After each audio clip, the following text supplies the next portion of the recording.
Today on The Grid, it's Ask Us Anything Days. We're open for your Q&As on anything, on photography, on Photoshop, on lighting, on gear, on mirrorless, on where Erik Kuna has been and stuff like that, because Mr. Kuna is back from his gallivantation. We've got news, we've got some awesome giveaways that someone watching today will win, and that may be you, and it all starts in just 20 seconds. Let's go! The Grid is brought to you by Platypod, the tripod alternative that is changing the world. Everybody has a Platypod. You should too. Go to platypod.com.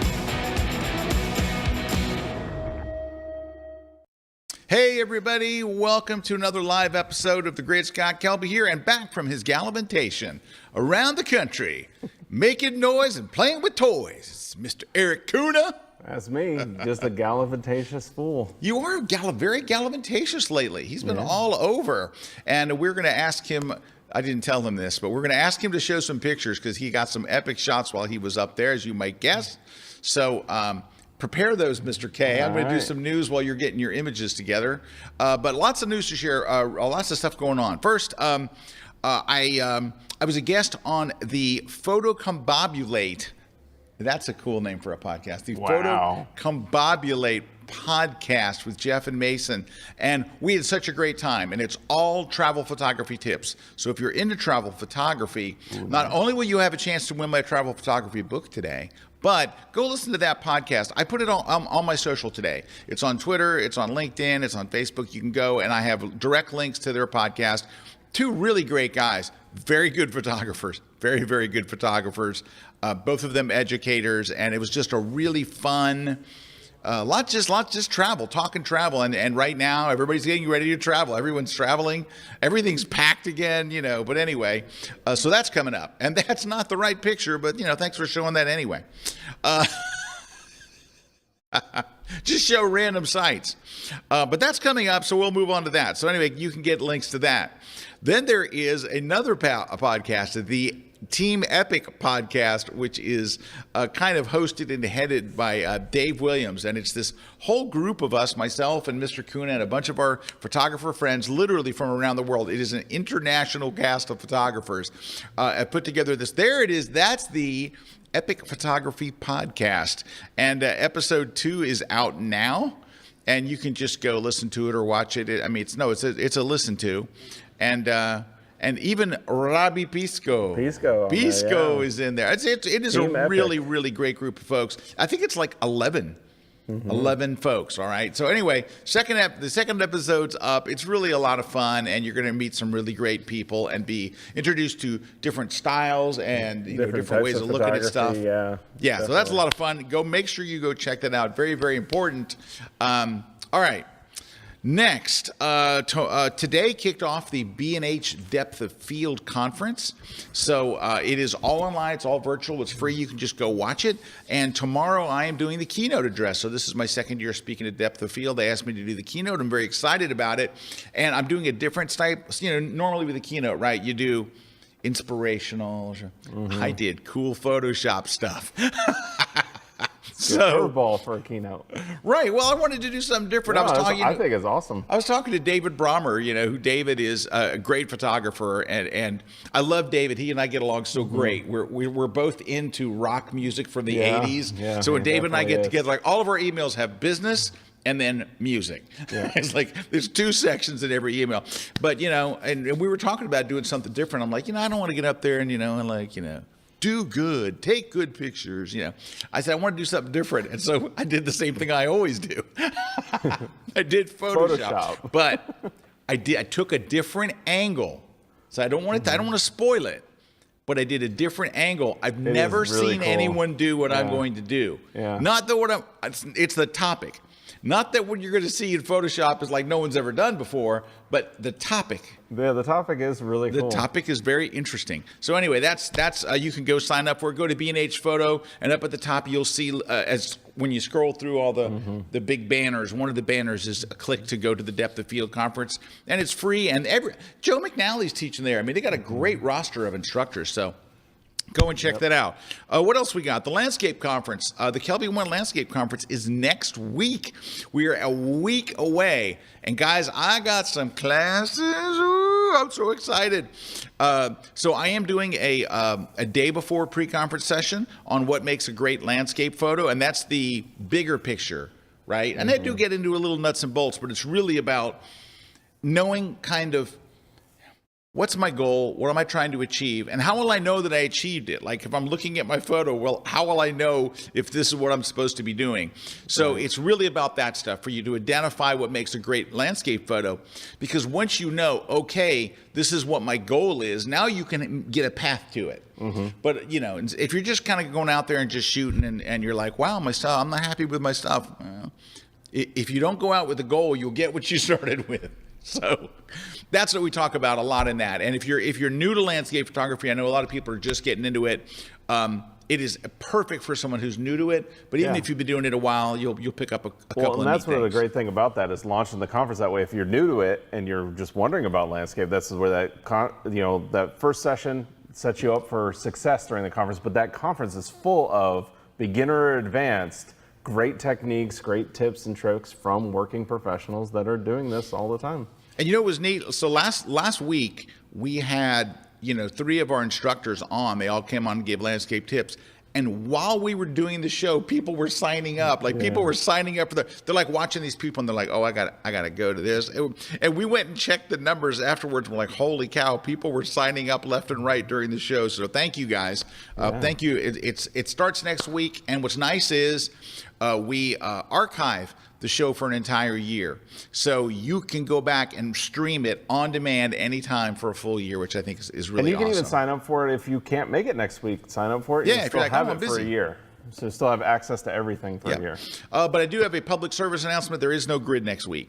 So next week, because of the conference, we'll have our hands full. We can't drop everything in the middle of it to the grid. So there's no grid next week. So are we going to run a best of, or it's just going to be No. We do no grid next week because we will be using our studio. We've got multiple shoots going on. We've got people all over the place, all over the world. So soak this one in. Today is Ask Us Anything Day. So we do these every so often where we're just taking questions about anything, and the topics include photography, of course, Photoshop, Lightroom, lighting, plugins, mirrorless. There's still people, I'll talk to a lot of people that have a lot of questions about mirrorless. Erik and I were talking about that earlier. Yes, when I was traveling, I had a lot of questions about that. So stuff about that. And we do have some interesting takes on that kind of like mirrorless versus DSLR and stuff like that, because there's some things that you need to consider or don't realize that will either make the transition very easy and clear for you or very fuzzy and foggy depending on where you're at. So, but it's good to know. So the more information you have going in, the better it will be. I did write an interesting post this week on Monday, I believe it was, on why I will not be recommending Apple's new Studio computers and monitors. And I made you guys kind of heard me talk a little bit about this in the grid last week. But if you want to go and check it out, I go into a little more depth and detail on why I'm not telling my friends to go out and get that. But you also are telling them if you meet certain criteria, which I think is great. Yeah, there's a couple of criteria in there. But also, if you have people wrote in the comments, there were so many comments. Like there was 174 comments just on Facebook alone. Yeah. But it was like people would go, well, I bought mine 10 years ago. Well, yeah, if you bought it 10 years ago. If you read the article, that's where you're going. Okay, well, maybe. Yeah, but if you bought one 3 or 4 years ago, there's that whole thing. So anyway, we're taking your questions and comments on anything. Please, hey, I see a nice comment from John Dukes. John wrote, last year's landscape conference was so good. I'm excited for this year's conference. All right, John, I have terrible news for you. Are you ready? It was 2 years ago. Man, does time flies. That was 2 years ago. Yeah, 2 years ago. Yeah. So, and a lot has changed in those 2 years. And so like one of the classes I'm doing is so different than anything that I did in the other one. So I'm really excited about it. I can't wait to share my and that's what's great about it. We have totally different classes too this time. We got the instructors doing totally different classes. Oh yeah, I'm doing a class, Erik, that is nothing but gear. It is an entire class on, all right, you want to do landscape photography? Here are 15 things. Now, you don't have to have all 15. I make that clear. Look, but if you said, Scott, I've got some money and I want to put together a nice kit, and I did it all with looking at budget. So I didn't say, go out and buy a $6,000 body and $12,000. I didn't do that. I came at it from a budget. But if you said, what do I really need to do? If I could just have a really nice kit. In other words, if I could live the life of Erik Kuna, what would I get? That's what I put together. Well, then it's going to be on a budget and probably from B&H or Amazon really cheap. Well, I will say this. Erik is very good at finding bargain stuff that's good quality, because Erik will send me notes or tell me about stuff, and I'm like, okay. That's what we were out shooting. I was showing the crew. I got this rail for moving my camera back and forth, and back in the day, that rail would cost $200-300. Yep. It's $20, but it's $20? The same quality. I've had it for 4 years, and it's the same quality as the one years ago that would cost $200-300. Son of a gun! But I need it for certain things, so I've got it for certain things. All right, I want to hit a question here from Michael. Michael's asking, if you cut out as a subject in Photoshop, all right, so you got, let's say it's a person, and you place them over a background, and then you continue working. Can you go back later and refine the cutout or add a shadow? Ooh. You can absolutely add a shadow anytime, no problem. Refining the cutout, absolutely. I mean, you can take, but you have to use different tools. Yeah. So normally you would open a photo and you would say select subject, right? And it would select the subject. Then you copy that subject and you open a new background and you paste them on. Once you get there, select subject's not going, it would select it again, but it's not going to be any better or different. You would have to refine your subject now using a layer mask and brushes. Or other, there's a bunch of other techniques other you tools. Could do, but it would be like that. Yeah. There are other tools. So the answer is to Michael is yes, you absolutely can.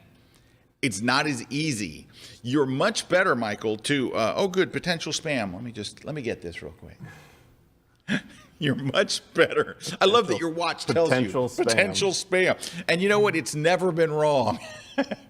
It's never like you find out they left a message and it was like, this is your doctor. I've got your test results. It was never anything. It could just say spam. It does have to say potential. All right. So, Michael, to answer your question, yes, you can add a shadow. Hey, can I give Michael a tip? I actually have a really good tip. Ready? So let's say, Michael, that you have the option of selecting a subject and putting it on another background. Here's my tip, because this is about shadows. You're better off to select subject, put your subject on their own layer, and add the background to that same one. Do you know why, Mr. Kuna? I don't know. You're going to tell us. This is the tip. You can take the history brush and paint the original shadow back in. So you can paint the shadow from the original photo over your new background. Because the history brush is undo on a brush. So you can paint it back in, and I've done this so many times. Because a lot of times, like you'll shoot a product, this is a great example. You'll shoot a product on a background, you want to sell it on eBay or something. And your background isn't 100% white, it's kind of trashy and all. And so you select the subject and you pop in a clean white background, and your shadow's gone. Go get the history brush, and you can paint the shadow right back in. So you've put in a new background, you've put in a white, clean background, and you can paint shadow. All right, so that's that. So Jerry says, are there warning signs to watch when entering photography contests beyond making sure you aren't giving up copyrights to your images? All right. So Jerry, I'm sorry, I'm saying Gary, it's Jerry. Sorry. Jerry, look, every single contest that you enter is going to need you to give up a certain portion of your rights. It is a lock. You have to do it. They're all going to do it. You know who else does it? When you put a photo on Facebook, when you put a photo on Instagram, you're giving they're actually worse than photo contests usually. But the reason why is it's not because this photo contest was designed to steal your images. But Jerry, let's say that you win, all right? They want the rights to be able to show your picture in their promotion of next year's conference. Look at this great picture. See these ones that won last year? You should enter. That's why and their lawyers will tell you they're going to have to give up some of their rights. But Jerry, don't buy into all these internet articles where people are like, I would never enter losing this your content. rights. Whoa, whoa. Oh, come on. You're giving up your rights every day. And anytime you post a picture online, you've really given up your rights anyway. Because unless you go to the copyright office and you actually copyright it, they can steal it and use it and whatever. It's just, this is where we're at. This is the truth of it. I mean, the only thing you'd have to watch for is it's not something like they can use it, they could resell it, but I've never seen I've never seen a photo contest that's ever done that. Yes. Where people think that there's like these photo contests are out there to like, they're going to resell your images, or they're going to, like, I've never seen a photo contest ever do that. Agreed. But so just, Jerry, take that one off your worry list. Just take it off your list. It's okay. Anna's got a great question. I'm going to give my recommendation, and then Mr. Kuna will give his. Anna asks, I'm looking for a recommendation on a camera bag for hiking. It would be for day hiking. I have an R6, 100 to 500, a 16 to 35 from filters and a tripod. First, Anna, very nice choices on gear. All of it very nice. I love your lens selection, everything. All right. Number two, take a look at the Think Tank Photo Airport Essentials backpack. Now, they make other Airport Essentials. Don't get one with wheels. They have Airport Essentials with wheels, but they have a small one. And I actually bought this after one of the students in my workshop, in a workshop I did in Canada with Rami. Yeah. She had the perfect size backpack for hiking, and I came home and got it right away. So it is the Think Tank Photo Airport Essentials backpack. Don't get one of the Airport Essentials with wheels. It's the little backpack. It'll hold all of that and more. And Anna, I'm going to give you a bigger tip, and this is a tip that I'm going to be giving also in the landscape thing. Don't ever buy a bigger backpack than you need, because you will fill it. You will absolutely fill it. You will become the Erik Kuna of your day, because Erik, that's it right there. That's the Think Tank Airport Essentials backpack, small. It's black. It holds a lot. Can you click on the fifth one down? Well, there you go. It holds a lot, right? Look, it's got a DSLR, and then it's got, look, it would hold your lenses, but don't pack it full like this, because you're hiking. You know, like, it's got a ball head in there, but they also have a flash. You're probably not taking a flash and all that stuff. But highly recommended. It really is very nice. It holds a lot of stuff. And don't take a flash. Okay, so that answers Anna's question. And I actually, so I've downsized my backpack because I moved to mirrorless, and I did downsize a little bit, and I have the same one. So I have the actually bigger one of the same one, but it's still the same one. I like that one for a couple things. It has the straps that then can click together, so it's there, and then it has a waist strap. So when I'm hiking, I can keep it's strapped to me, so if I'm moving around, it's not. I'm going to need I'm going to need the extra large waist strap. Well, it fits me, and, you know, look at me. Okay. All right, we're going to take a short break. When we come back, Mr. Kuna better have those images together. I got them. So. All right, when we come back, we've got questions coming in. We're going to get to your questions, and we got some shout outs, and we got some giveaways. We haven't talked about the giveaways. We'll talk about those after Erik's pictures. When we come back, don't go away. We're live here today on The Grid.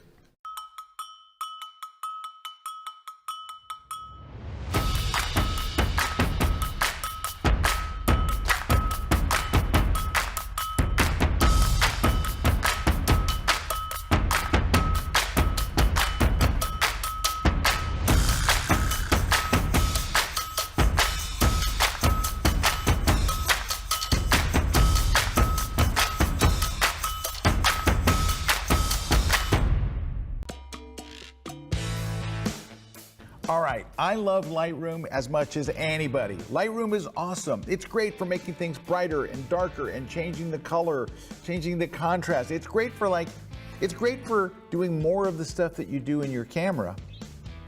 But Photoshop is where the magic is.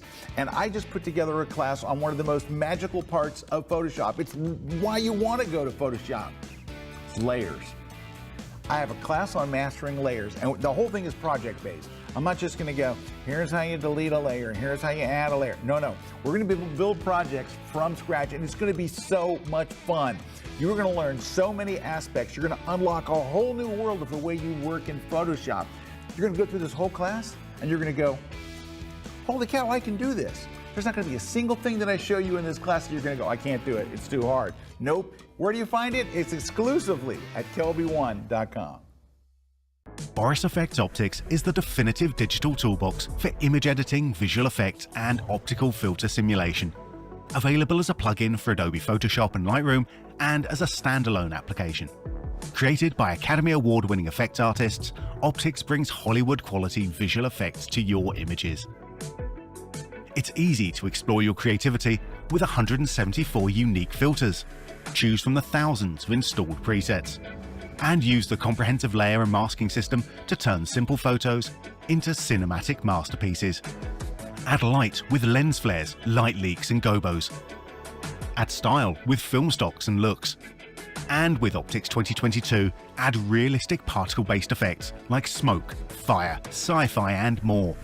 All fully customizable to create a unique image. With affordable licensing options and a free trial version, there's no reason not to see for yourself why professional photographers, artists and designers love working with Boris FX Optics. Download it now. This segment of The Grid is brought to you by B&H Photo, the professional source since 1973. Hey, we are back. Scott and Erik are here. I just saw a comment on Facebook about the Laurent was mentioning a particular low pro backpack that he highly recommended, but I can't find that comment now. I don't know what's happening here. It's like the comments are coming in so fast I keep scrolling and I can't get to it because I wanted to read if somebody can find it. It sounded like a really good recommendation. So there's so many great backpacks out there. Yeah, it really is like it's I know. It's a hard one. It's a hard one to agree. Like find one that you really love. I used to love this rugged one that I had, but that's the one that Scott used to make fun of because it was huge. Okay, we got lots of comments coming in. We do want to. I do want to real quick tell you if you want to enter a contest to win stuff, what we're giving away today is a Platypod accessory kit, the multi-accessory kit. So if you already have a Platypod, you can win one of these today. We're giving away my travel photography book from our friends at Rocky Nook Publishing. So the printed editions are in stock. They're finally at Amazon. They're finally nice all over the place. From the publisher, from Barnes & Noble, from Amazon. You can get them anywhere you want to go. So they're there. And then we're also giving away a copy of my big, thick Lightroom Classic book. And this is the one that... hey, that's Erik real quick. All right. So anyway, we're giving away all of that. We're also giving away a copy of Boris FX, the awesome plugin, the 2022 version, which is new and improved. It's really cool. And we're giving away a copy of On One Effects, which is my photo finishing secret weapon there. So it's that thing you do after Lightroom. Like you go, this looks pretty good, but it's missing something. And then you pop it on there. So there's that. All right, Mr. Kuna, can you please share? We've got some questions, but and we're going to get to him here in just a second. We got some good questions coming in. Yeah, we got some good questions. But in the meantime, let's go to Mr. Kuna, who is in the Outer Banks of North Carolina. I was. So this was a spring break trip. So this was a family trip. So when I go on those, that is there's always some shooting that might happen, but it's a very limited amount of time. So I took basically 2 mornings because there was a period of time where the Milky Way would be behind a lighthouse that I wanted to shoot, but I only had I had an hour window one night, then about a 30-45 minute window the next night, and then it was going to go away. So one of those nights was clear, so I went out. So here's some shots. So this is a lighthouse here. This is Bodie Island Lighthouse, and then so that's a single exposure, Milky Way behind it. The building or the lighthouse is lit by itself. And then also a light that's behind me, about a couple hundred yards.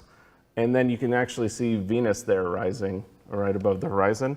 And then what I did is, as it moved in a little later, I put my tripod I put my platypod or platy ball head on a platy ball and stuck it in a puddle that was formed from a rainstorm, and then got that reflection shot. Nice. Ooh, so, I like that one. So that was taken just a couple minutes after the last one. And then, because I was there, I was like, well, I'm going to shoot other things. So I just stuck around for a little bit, shot sunrise. And then I was able to go over to another lighthouse, the Hatteras Lighthouse. This one I was going to shoot the Milky Way, but as you can see, the weather did not cooperate with that. So instead of shooting the Milky Way, I decided to shoot, that's a long exposure. That's a 3-minute long exposure. It's basically at astronomical twilight. But because of that, you're letting in all that sunlight over those 3 minutes, and you're getting kind of like this fake sunrise with the light from the lighthouse. And then just messing around, then I went out to another spot that I had picked with photo pills about 30 minutes after that other shot to get a little bit of the twilight light. And then this was a I like that pano. So this is a pano at the one. I planned this out beforehand because I saw there was this like this walkway, and I wanted to use that walkway to kind of lead into the lighthouse. Eric, your walkway turns to the left. Yes. Couldn't you go into Photoshop, Eric? Take that walkway. But the problem is I'm a purist when it comes to that stuff. Oh, like, come on! You are so far from a purist. I'm not a. I love doing it, but yeah. So that's another one where I just get the Twilight Lighthouse, and then using different things, like there's a frame shot where I'm framing it through. Hey, or so then Jerry was asking, what light did you use behind you for the lighthouse? You didn't, right? No. That was the beauty of it. There was a bathroom about a few hundred yards back that had just a bulb in it that was just lighting it up, and it just cast enough light out there to light it up. I actually had to cover one of the lights because it was too much, so I just stuck a jacket over it. You know what they always say: stick a jacket over the bathroom light. That's a note to your roommate. Hey, thank you for sharing those. Those are terrific. Well, thanks. I was talking to my friend Paul. Hey, Paul. I was talking to my friend Paul on the way here. He was talking about, he loves your images. He was thanks. dude, and I said, well, you know what? Without the Milky Way, without stars, it's just a black sky. Yes. It's like that's what brings the night sky alive. And once you get used to seeing, Milky Way shots, and with Erik as my friend, I see all shots with the Milky Way. When you see one without it, it just seems so Well, so I was just talking empty. to one of my friends, John, about this the other day, though. There's this epidemic going on with Milky Way shots where people are taking daytime shots or like really brightly lit shots. Like they're basically taking shots that like you could never get at night because it's so bright. And then they're comping a Milky Way shot over it that they've tracked for an ungodly amount of time, and it's just so bright, and it looks like a daytime shot then. Yes, I've seen But those. I mean, it's an epidemic. Yeah, like it is all over the place. And that's where, again, I just get into a purist. Like that just does not appeal to me at all. No, I agree. That does. I feel the same thing. You would move the bridge. I get it. Yeah. I get it. You'd move. I would move that here. bridge. Yeah. That bridge would be moved. Yeah, I get it. Because you're leading me in. I'm like, yes, and then you lead me straight out of the way. Yeah. Well, but Here? and then I feel so I got to tell another story. So this happened recently where I saw a shot when we were out at a place actually over in Arizona. I was out with Rami shooting, and I saw a shot that somebody had taken from a location, and I thought it was a really great shot, and I was like, man, that location's going to be really cool. That Milky Way was fake as anything. It was not, and this person was actually running a workshop, taking people to these locations. And it's like, that Milky Way couldn't even happen. Now, I knew in photo pills that the Milky Way looked like it'd be over here, but like, this person had comped in a Milky Way that like, couldn't even happen in reality. And I don't know, there's this part of me that just does not. Nobody would know that but you. Well, other than when you show up to shoot at this location, you can't get You and your friend that showed up to shoot. No. These people are taking people out there like saying, here's my work. No, I know. Here's a shot. Yes, it's like, it's impossible to get that shot. I don't know. That's just, I don't know. You know what it is? Whatever. Here's what it comes down to. Whatever. We all have our own sense of We do. We have our own ethics sets. for what we will and won't do. Yep. There was a long time in my life where I would have said, no, I can't move that. I will comp in clouds and stuff from a location that I've shot that like later and stuff, but like I really have a hard time with like just like going crazy with it. And I feel like when you're like it's the whole thing. Like we talked about this recently. You're a Milky Way expert, And Maybe. you know immediately, okay, there's no way this happened not there. Possible. I know, it's not possible. Not possible. Okay, we have a bunch of questions. Let's get to some of them. I do want to mention that Laurent we did find the comment. He said, I came to Hawaii with the Low Pro Photo Active BP 200 AW. Wow, could they just make the names a little bit more complicated? That's a great name. That's the Low Pro Photo Active BP 200 AW, and it's perfect for my R6, my 14-35, my 70-200, and my DJI OM5 for my iPhone. So thank you for sharing that, Laurent. Very appreciate that much. Sandy, what does Sandy say, Mr. Kuna? Sandy's saying, hello from the farm in southwest Iowa. Woo, Question. yeah. I have 2 DSLRs and an assortment of lenses for them. I don't want to go mirrorless, so I'm okay with staying with DSLRs. I guess it's just a comment that I have a Canon EOS 90D. No, the question is, am I okay with staying with my DSLRs? Oh, I read it long. Sorry. Yeah, Sandy, absolutely. Yeah, absolutely. However, Sandy, there is something that you're going to run into, because you're asking the same question as, can I stay with my old MacBook Pro from 2015? You can. But what's going to happen is you will not be able to buy any new lenses. They're really not making DSLR lenses. All of them. Yeah. So Nikon and Canon have basically they've moved. They're not making new. Now, there's not to say there's a used market for lenses. A huge used market. There absolutely is. But these new lenses that they're making for mirrorless are incredibly sharp.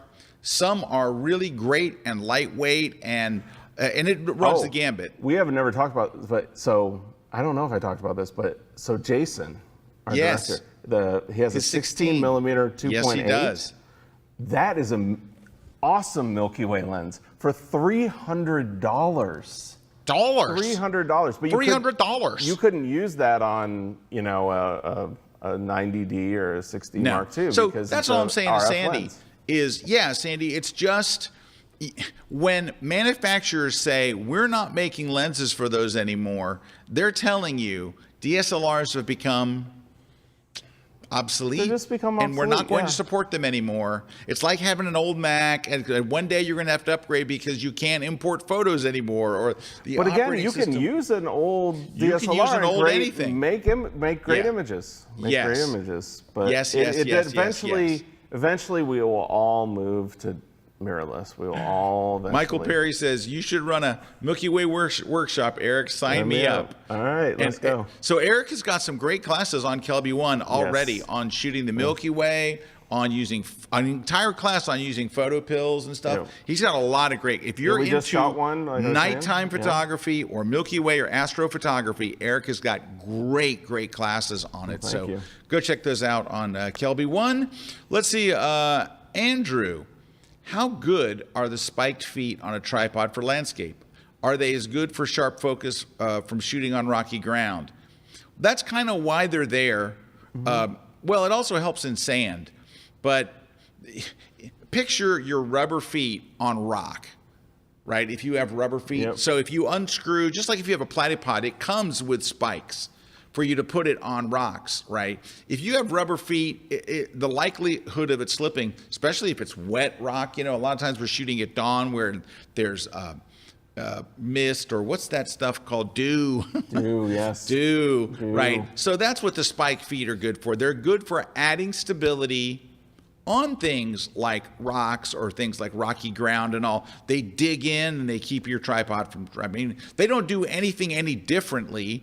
The experience is the same, but your tripod is more sturdy on uneven ground. Gripping power. It's just the gripping power. It's just, that's all it is. But then that's where a lot of times if you have a stable enough tripod, it really doesn't matter either way. All right, John Dukes, I'm going to ask you this question, Erik. John's asking, Erik did a photo in Arizona where he actually used light pollution to light his foreground and his Milky Way shot. That was crazy good and creative, and I'd love to hear how Erik pulled that off. That was the first time I've ever saw anyone do that. Now, you got to realize Erik does this a lot. Erik sometimes brings his own lights.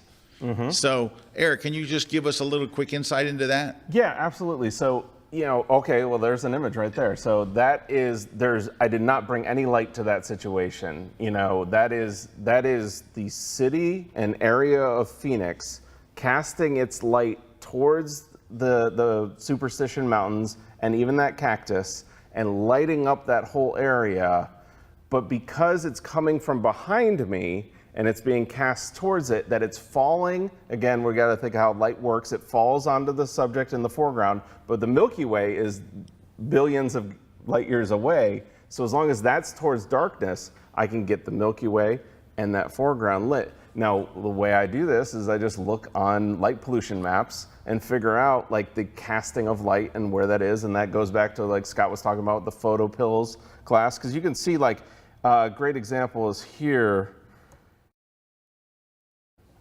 Here, this is a pano, right? That is multiple images stitched together that are being lit by a continuous light source, which is the city and area of Phoenix. It's not anything that I'm doing. So that is Phoenix so great. casting the light, and then we're able to see the Milky Way. Versus, you see this was taken,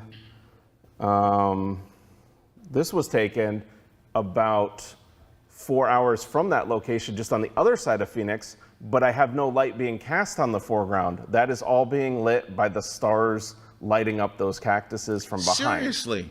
Yeah. Wow, great. So that's the difference. Is see how the mountain is kind of dark? Yeah. Right? And that's the difference is if you look at it, like the mountain there is light because the light's being cast onto it. The mountain is dark there, and actually the light pollution behind the mountain is Phoenix. What would happen if someone fell into those cactus, Eric? Oh boy, I'll tell you what. Just ask Jason. All righty. Some real quick questions, and we're going to have to take a break. Melissa wants to know, where's the best place to buy or sell used gear? Now, of course, you have eBay, but it is not the best place. No. You may get a little more money, but the risks are, I'm telling you, I almost lost like $1,000+ on eBay out of a scam, and I got lucky that it didn't happen. There are a couple of great places. You can sell your gear to B&H Photo. B&H, yeah. You know that they're legit. They'll give you an instant quote. KEH is a very popular place to buy and sell used gear. One of those two, KEH. The one that I've had the most success with, honestly, is mbp.com. Not even familiar with it. Yeah. MVP, tell me more. They have given me the most money for my used gear consistently. Really? Because I'm constantly doing that. Like, you know, especially with the rocket photography, I'm like trading out used gear for newer gear and, you know, mixing stuff up. What? mbp.com. It's right here. MVP. There it is, right there. Yeah. But again, KEH, I've used them before, and I've actually sold to B&H as well and bought from them. I got to go there. Yes. Thank you. KEH, MVP. Yep. Okay, next. Brian says, I just got a Nikon 14-24 lens. So, Brian, I used to have that lens. That's a great lens. Dude, that's a great lens. What is the best way to use an ND filter in front or back? So what you have to get is you have to get a bracket that will fit over that. They make brackets for the 14-24 that will literally let you, because it's got, the reason for those of you who don't know the 14-24, it has a bulbed front. Like the bulb sticks out like you've got a lens hood, but then there's this bulbous front. There is no screwing a filter on. So you have to get a bracket, Brian, and you're going to be using square filters that slide down in front of it. So that's what you got to do. You can find those from our friends at B&H Photo. Yeah. All right, let's take a short break. We got more questions coming in. Questions are great today, so thank you very much for putting those in. Don't forget, if you want to win one of our prizes, leave us a comment. You're automatically entered, but tell us what you want to win so we don't send you the platypod accessory kit when you don't have a platypod. So tell us what you want, and then we can help you out. We'll be right back. Don't go away. Hey everyone, I'm professional landscape photographer Ian Plant, and right now I am in the Upper Peninsula of Michigan along the scenic south shore of Lake Superior to do some winter landscape photography. And what brought me here is the amazing ice formation that you can find along the sandstone cliffs and caves of this region. And while I'm here, I'm going to share with you some of my favorite tips and techniques for taking amazing winter landscape photos. I'm going to talk about finding the best winter landscape subjects and creating dynamic compositions and visual designs that will draw the viewer deeper into your photograph. I'm also going to talk about the best light, color, and weather for winter landscape photos. And I'm going to discuss the practical aspects of successful winter landscape photography, making sure that you've got the right clothing to keep you warm and making sure that you can keep your gear safe from the cold weather. And we're going to take this from abstract theory to practical application. I'm going to take you with me along on a few photo shoots inside some of the ice caves up here. So join me for my latest class over at kelby1.com.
This segment of The Grid is brought to you by Canon.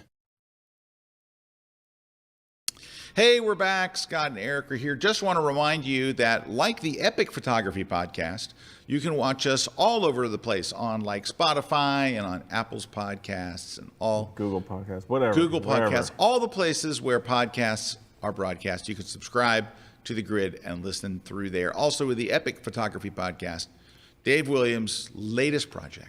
He has many projects. Dave Williams never sleeps. Mm-hmm. Okay, what's next? We got lots more questions. Mark says, I'm getting ready to buy ND filters. Woo! You're gonna love the whole world of ND. Mm-hmm. What are your recommendations for screw-on versus magnetic filters? It seems magnetic would be easier to remove and reinstalled when composing, etc. So, yeah, Mark, it is easier for a magnetic filter to just snap on and snap off. However, you're not going to be taking the filter on and off a bunch, right? Like once it's on, it's going to be on. And if you're using a mirrorless, and I'm guessing that you are. That's the beauty of the mirrorless. It's another beauty of the mirrorless. The mirrorless, when it comes to ND, oof, it's a whole different world. You skip all of these steps that you have to do with a DSLR. Mm-hmm. Like when I teach it, let's say that there's 7 steps. When you have a mirrorless, you skip the first 3. Like it's so much easier. Yep.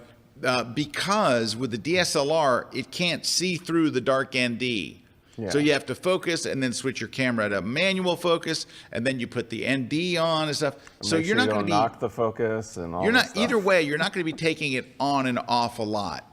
If you have a DSLR, it makes more sense to get a magnetic, but not a whole bunch more. It's not like night and day, but if you have a mirrorless, there's no reason. Just get whatever. I use a screw-on from Breakthrough Photography. I just screw them on. They're lovely. And they're I think that's lovely. The most important thing with the ND filter is not the method in which it attaches. It is the clarity of it. Does it have a color cast to it? Yes. Does it add a tint? Does it add a photo? Tint to it? And that's where like Breakthrough Photography, Hyeta, those do not. They are wonderful, wonderful. All right. So D says, I got a good recommendation for D here. So D says, my nephew is just starting out with photography. What's a great Canon mirrorless to start with? I'm still on a DSLR, but I'll switch eventually. But I'm no expert on which one to get. D, I got one for you. I got a good one. Let me get it up on my screen here. Hold on. Hody-do. Wonder if we got the same one. I'm going to bet that we do, but give me 1 second.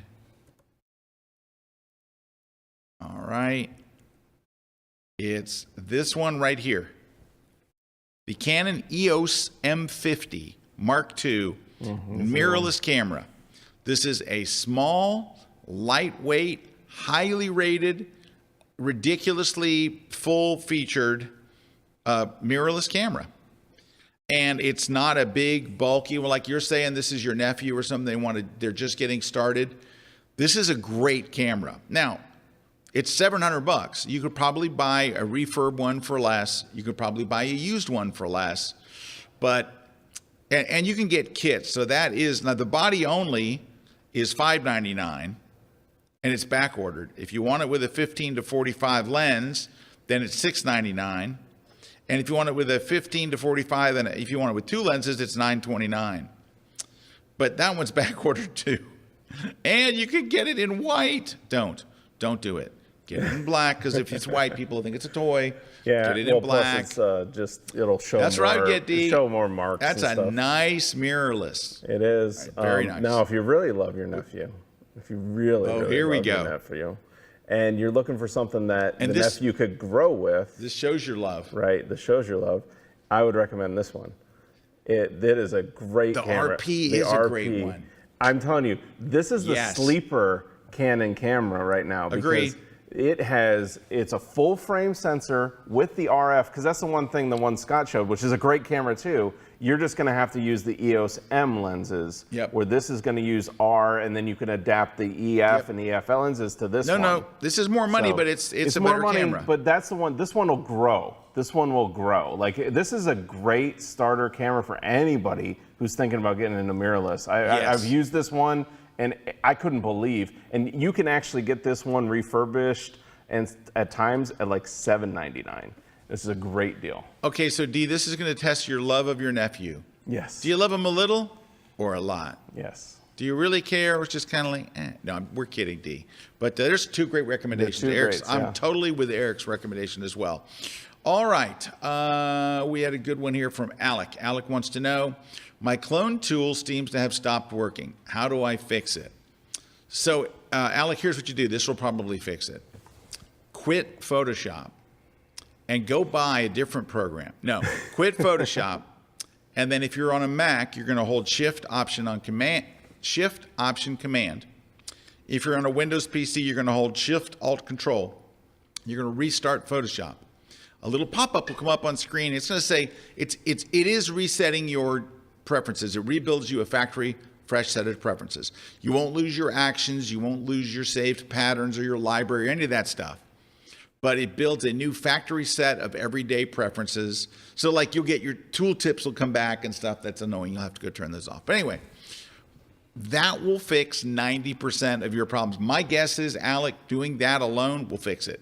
Just restart, hold those keys, and when the thing comes up that should say reset your preferences, but it's longer than that because Adobe can't say it in a way that people would understand. But you'll know. Just hit yes, go try your clone stamp.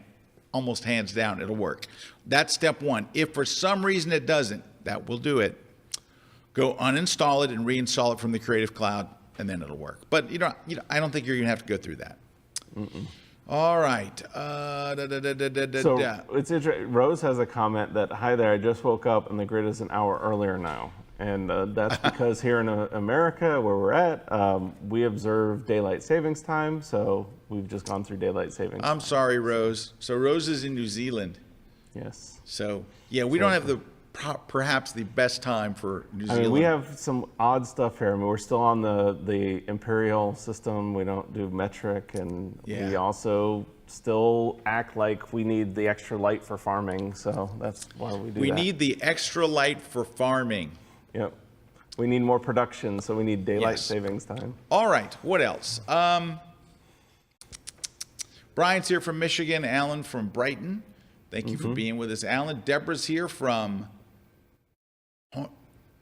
Honiopath? Yeah, Honiopath, South Carolina. Honiopath, South Carolina. I've never heard of that before. But we're glad to have you here nonetheless. Connie's here from Virginia. Amy says hi from Texas. All right. And look at Jerry, who was talking about the photo contest, right? Is saying, thanks for the answer. I was definitely overthinking it. There you go. Barb says, thoughts on the RF 28 to 105. Should I wait to see if they come out with the F 2.8? Okay, Barb, I got to tell you. I believe that's a 24 to 105, isn't it? I don't know. I sold the 24. I had a 24 to 105. I sold it. Barb, I tell you what, I kind of hate that range. It's a weird range. I It's agree. a weird range. I don't like it because it's not wide enough. Never wide enough and never and long it's enough. not long enough. Yep, that's exactly It's like, it. I want to buy a lens that's not wide and it's not long. It's just kind of meh. Barb, I wouldn't tell you with a straight face to get a 28 or a 24 to 105. Now, I know that there's people out there that have them and that love them, and we're probably going to hear from them in just a few seconds. Oh, yes. However, I sold mine. I bought one and I sold it. And I always felt like I was stuck. It's just not, 105 is not very long at all. And 28 or 24 is not really wide. It's just, it's okay. And then if they did come out with an RF 24 to 105 at 2.8, it's going to be pretty dang expensive. Yeah. However, it'll also be very large. Yeah, very large too. Very large and heavy and expensive. And the 2.8, I would say, if you told me that you were a wedding photographer, that was your living, I'd say wait for the 2.8. Yes. But if you're not a wedding photographer where you're shooting routinely handheld in low light situations, I wouldn't spend the money for the 2.8. No way. Let's take a short break. When we come back, we're going to be answering any last questions, and we'll be talking about whatever. So stick around. We'll be right back. Don't go away. We're in the grid. All right, I have a brand new class. I want to tell you about it. Now, you may have heard about my Slim system, my simplified Lightroom image management system for Lightroom Classic. Forget that, because this one is a slimmed down version of the Slim system. See what I did there? The slimmed down version. It is just for people using the cloud version of Lightroom, what I call Lightroom Cloud, but it's not its real name. Anyway, it doesn't matter. But what it is when you're using the cloud version, you can take the first 45 minutes of my classic class and just ignore it, because your backup's taken care of, your catalogs are taken care of, backing up your catalogs is taken care of, backing up your photos is taken care of. We just launched right into the organizational part of it, and it's so easy, and I take you through the whole thing step by step. It's the same organizational plan that's taught at colleges and universities around the world, and we're going to learn it together, and it's easy and it's fun, and it's going to make your Lightroom life a joy. And there's only one place you can check it out. It's exclusively at kelby1.com.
This segment of The Grid is brought to you by Platypod, the world's most compact tripod base.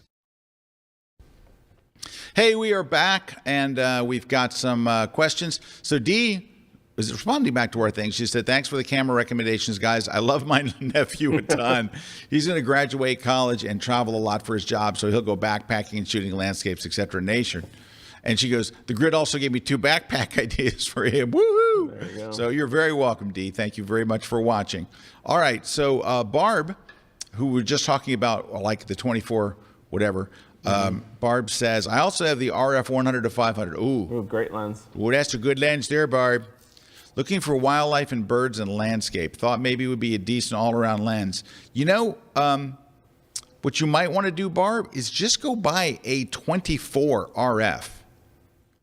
it's really not very expensive. It's very light. Yeah. There's a 24. There's a 35. There's a 30. Oh, I've shot that 35. Nice. Now for landscapes, 35. It's not. Yeah. It's not. 24 is kind of the sweet spot, but ideally, so Barb, if you were going to buy a landscape lens, I would get a 16. I would get the Canon R 14 to 35. The 14 to 35, which is a great lens. Oh, come on. It's exactly the lens I have. I bought that. I was dying for that lens. You've got ultra wide, you've got super wide, you've got 24 for landscape. That's ideal. And it goes all the way to 35, which you probably won't use that much. I mean, I have the not too heavy, not too expensive. I have the 15 to 35, but only because I want and need the 2.8. If I didn't need the 2.8, and that's the Tamron, right? No, I have the Canon one. Like I got the Canon one. Is mine a 15 or is it 14? 14, because you have the f4. I have the f2.8. F4. But again, if I was not shooting Milky Way, I would definitely have the f4. So here's my thing. If I'm shooting the Milky Way, and this is the straight up truth. If I'm shooting the Milky Way, there's one thing that you can be sure of. Mr. Kuna is standing right beside me. So I'll go, can I borrow that 2.8? Yeah, and he'll take his shot, and then he'll hand it over to me, and then I'll shoot it. Or I'll bring my old Tamron with the adapter and just hand it to him. Every time that I've shot the Milky Way, including in, where were we? Austria. Well, yeah, we've been there. We've been Monument Valley. Anywhere I'm shooting the Milky Way, Mr. Kuna is within arm's length. Yeah. All right. So what else? Really, I mean, you hit it on. It's wetting for that shallow depth of field, but you got to really have a longer length to do that. Yep. Or Milky Way for the wider length. And besides that, I don't think you really need to go down to 2.8. That is true. Hey, did you see? Oh, I got a food recommendation. Oh, all right, yeah. Eric, you do the winners of the stuff. Answer Barb's question, because there's a question. I have to do a demo for this food thing. Would the 14 and 34 for Ash will work for Astro 2 then? It'll work. You're gonna have to. You think about it. You're adding 2.8 to f4, one stop of light. So that means if I'm shooting at 6400 ISO, you're gonna have to be shooting at 12,800 ISO. That's really the difference. Well, I mean, it's not totally a difference, but that is a difference. You're gonna have to excite your sensor more to let in more light because you've got that one stop difference. And I mean, that's really it. But yes, it can work for Astro work. Where it can really help is getting the f4 and then adding in something like a star tracker, which will allow you to keep up your lens open and longer, and then lower your ISO. But again, 2.8 is what I prefer for the Milky Way. And that 16 millimeter 2.8 that, like I was talking about Jason that is the sleeper lens for the Milky Way. Holy moly! In fact, I might have Jason's sleeper lens. It is. I have it. Well, now I'm going to look for that. But I know Jason sent it to me. And then I was like, yeah, I need to. I'm not going to be able to find it. I'm sure in time. Phoenix. We're in Phoenix. Eric, I got a food tip today that's going to blow your mind. Well, I should be able to find it. Because I'm telling you, I was blown away when Jason sent me the file, and so I was like, wow, for $300, that's amazing. So Scott's looking for food. I'm looking for a Milky Way lens. Scott's looking for food. Scott's always looking for food. So Tim's asking, where does Eric go to shoot his rocket photography? Does he get a special bag to get up close? So yes. I mean, he gets special stuff. I do for the shots that you see that are like the really close-up shots, that we have to set up on the pad. But any of the nebula, streak, all that stuff, that's done. And anybody can do that. Anyone. I mean, you just go to a certain spots. You just got to know what spots to go to. But yeah, all the up close stuff from the pad, yes, I have credentials with media access, and I have an outlet that I shoot with, and that's how I get access to that. But as far as most of the stuff, like the stuff I won awards from last year, none of it was done with credentials. It was all, I'm shooting for people, but it wasn't done with credentials. It was anybody could have been standing next to me to shoot it. Let's see. All right, have you got our winners yet? I don't know. No, I don't think so yet, but I'm sure we'll get the winners here Are you though? momentarily.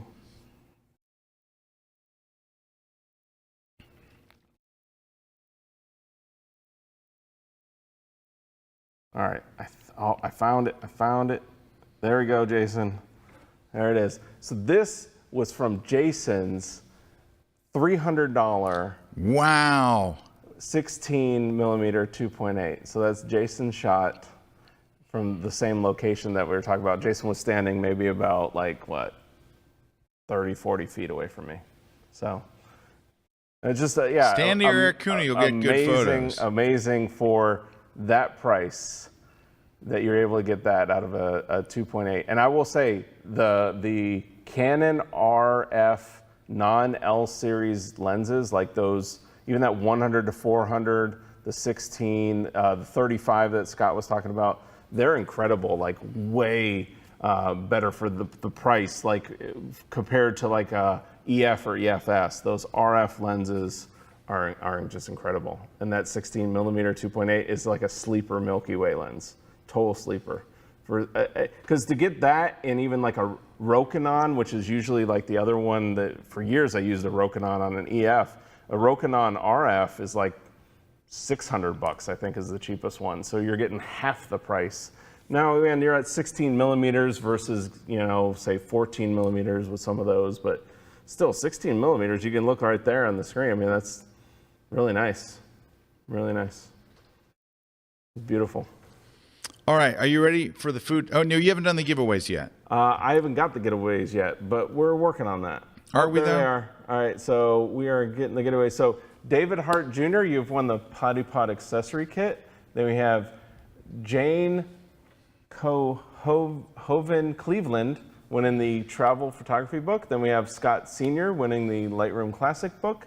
Kathy A. winning the Boris Effects Optics. And then Dwight, the On One, I guess it's just Dwight. But anyways, On One Effects. You won the On One Effects. If you want to email us over at gridprize at kelby1.com, right? I just flaked out. Something like that. Gridprize at kelby1.com. We'll verify your information and then send you out your prize. And we may or may not send it at kelby1.com. depending on how we feel that day. All right. Looking at me like maybe that's the address. I am almost done with my... I'm having to do a mock-up in Photoshop. It's going to be the crudest thing you've ever seen, but it will get the idea across. Hold on. Don't move. Don't breathe. Don't make a sound. I'm almost done. Okay, and one more little thing here. Okay, and this is going to be really, really not good, but you will get the idea nevertheless. I mean, I'm hoping it. I mean, so far Scott's been pretty good about all these recommendations. This is a really good one. I haven't steered me wrong yet. You're gonna dig this. You're gonna be all over this, Mr. Kuna. All right. So. All right, that's the right address. And then Rivaz is saying that they changed their time on the 27th of March in the UK. So you guys still change your time too. There you go. Man, my guys still living in the past is as well. acting so funky. All right, hang on. All right. Duplicate this. All right. Let's see what else we got. Lawrence saying, I don't sell my gear. I usually hang on to it for a long time, 20 years. I still have my 5D Mark II and it works fine. But I did add an R6 with an RF 14 and 35 adapter for my old lenses. Yeah, I mean, I tell you that R6 with that RF 14 and 35, great combo. Yes, awesome. Absolutely. Especially for landscape, travel, that kind of stuff. Okay. So I guess I'll go to first, let me go to, all right, because this is our food tip. We haven't done one in a couple weeks. It's so time. But that's what we, speaking of why Scott's doing that, I was talking to somebody in the community and talking about, because they were asking, I have the RF 15 to 35 2.8, which it's a pretty expensive lens, but I love it. But that 14 to 35 is a lot cheaper, almost more than $1,000 cheaper. Like what? And I was telling them, what about this combo of getting the 14 to 35 f4 for most of your landscape work, and then just getting a $300 16 millimeter 2.8 for low light Milky Way. And I was like, that'd be a great combo right there. Okay, here's my tip. Now, you guys that have watched the grid already know probably about the first part of this tip. It's the second part that really matters. So we've talked extensively about the glory and wonder of the White Castle cheeseburger sliders. Oh, yeah, I love those things. They're incredible, aren't they? But you have to do them a very specific way to make this incredible. But I'm telling you, if you do it like I tell you to do it, it's like you went to White Castle and got it. And here's what you do, just briefly, and then we'll get to the new tip. They're frozen. You only have to, you take them, they come in a little bag, you break them in two, so it's two of them, right? You open the end of the bag, put it in the microwave for 1 minute, 60 seconds. You take it out and flip them open. You add 2 ingredients, regular yellow mustard and pickles. Just that's it. Close it back up and heat it for 15 seconds. Erik, talk to me. It's amazing. It is absolutely amazing. Like, and it's actually, it was a very special food to me until January last year, because I was consistently eating those during Bucks games, and we kept on winning, and we won the Super Bowl. And the next year I was doing it, we kept on, and then we lost. So yeah, I think I'm gonna stop. I thought it was the White Castle that was doing it. Okay, it wasn't. So that's like the first part of the tip. But there's the second part, and I had to go and just make the most crude. Don't count my Photoshop skills for this. I did it in 30 seconds. But if you were to try to make a double cheeseburger, like you went to White Castle and you wanted the double, yeah, it doesn't work. Because here's what happens. You take the burger and you take one of the second and you put the burger on top, and it doesn't taste, it almost tastes like a single. It doesn't really, it's not a, because here's what you have to do. Ready? Let's go to our tutorial. All right. So these are the basic, it's got a bottom bun. Yep. This is bad. Yep. A burger, some cheese, and now it does have grilled onions on there. And it's got onions on there. Yeah, but I can't. You didn't include the onions, but we'll figure that they're on top of the burger. Yes. And then this top bun. So if you were to just go take another bun and you stick this second bun here on there, it just will not taste right. It just makes the same taste a little. Yeah, it's like but again, it kind of melds in together, probably. Here's what you're going to do instead. Let's undo that. Here's what you're going to do instead. You're going to open the second burger. You are going to throw away the top bun. It goes into the trash can. You are going to take the cheese and the burger from these. You're going to move them over, but not before. You take the bottom bun. This is the key. Take the bottom bun and put it up here. Then you put the burger. Then you put the cheese. Yep. So it's like it's like a Big Mac order of the buns. Yes. But that's what they really do. If you go to White Castle and you want a double cheeseburger, that's what's missing. That little middle piece of bread. Erik, try it. I'm telling you. All right. Well, I got some in the freezer. So Erik will text me and go, dude, that's a real double cheeseburger. Now, what you wind up with is you're going to lose. You're going to lose a top bun. It just goes in the trash. Everything else gets used, but you use the top bun. Now, the key about any of these is only eat 2 of them. You're going to want to eat 4. It's too many carbs and too many calories. Just eat 2 and then have like a bag of chips or something with it. But I'm telling you guys, I'm telling you, it's great. Great stuff. Back to our story. Yes. Lisa writes, I live in Michigan. Lots of White Castles near me. I made White Castle stuffing for Thanksgiving a few years back. It was great. Sounds great. And someone Whatever wrote, it is, it sounds are we great. really photoshopping burgers? Yep, we're really photoshopping burgers. That's what we do. Yes, we are, because we like to give really good food tips. So, and there's that. James Gordon Patterson's asking about if I could post that GPS coordinate of that shot from the Superstition Mountains in the community. And yeah, sure. I got it right in my photo pills. I'll just post the GPS coordinate in the community so you guys can see. All right, can I give one more tip, food tip? Yeah. All right, the greatest popcorn on earth comes from a very special place. Now, I have to give me 30 seconds to tell you the story. I'm in Chicago. My first time in Chicago, and I'm walking down the street like this, looking at the tall buildings, like a tourist. And I see this long line of people. on Michigan Avenue, right downtown Chicago, like 70, 80 people in line. And I'm thinking, what's this? Middle of the afternoon, there's a long line of people like they're going into a club. I walk all the way to the front of the line, and it's a popcorn store. And inside, there's rope and stanchion, and there's people inside and rope and like Disney inside. And I'm like, it's popcorn. I mean, I like popcorn, but, you know. So I go to the back of the line, and I ask the last guy, I go, are you in line for the popcorn store? Am I seeing this right? He's like, yeah, we're all in line for the popcorn store.